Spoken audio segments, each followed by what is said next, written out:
तर अयोध्येमध्ये थंडीचा कडाका चांगलाच वाढलेला आहे। पारा 6 ते 7 अंशांपर्यंत पोहोचलाय।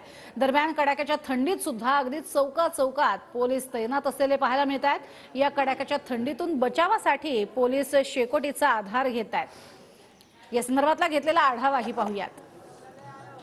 रामलल्लांच्या प्राणप्रतिष्ठा सोहळ्याला आता अवघे काही तास शिल्लक राहिलेले आहेत आणि संपूर्ण अयोध्या नगरी जी आहे ती सध्या फुलांनी आणि अत्यंत सुंदर अशा विद्युत रोषणाईने सजून गेलेली आहे। मात्र दुसरीकडे अयोध्येत सध्या 7 डिग्री तापमान नोंदवलं जात आहे। याचा अर्थ अयोध्येमध्ये थंडीचा कडाका जो आहे तो गेल्या जवळपास 5 दिवसांपेक्षा आज जास्त असल्याचं जाणवत आहे।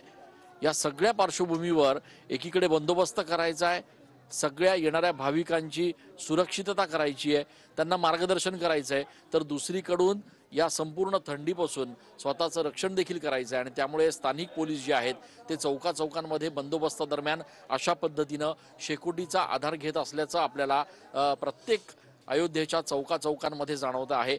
अयोध्येच्या सगळ्या चौफुल्यांवर सेंट्रल रिझॉर्ट फोर्स असेल, स्टेट रिझॉर्ट फोर्स असेल, स्थानिक पोलीस असतील, यांचा प्रचंड मोठा बंदोबस्त आहे। येणाऱ्या भाविकांची सुरक्षितता ही प्राधान्यक्रमाने या ठिकाणी केली जाते आणि दुसरीकडे या कडाक्याच्या थंडीमुळे पोलीस देखील शेकोटीचा आधार घेत असल्याचं बघायला मिळत आहे। कॅमेरा पर्सन आकाश येवलेसह मी चंदन पूजा अधिकारी, TV9 मराठी।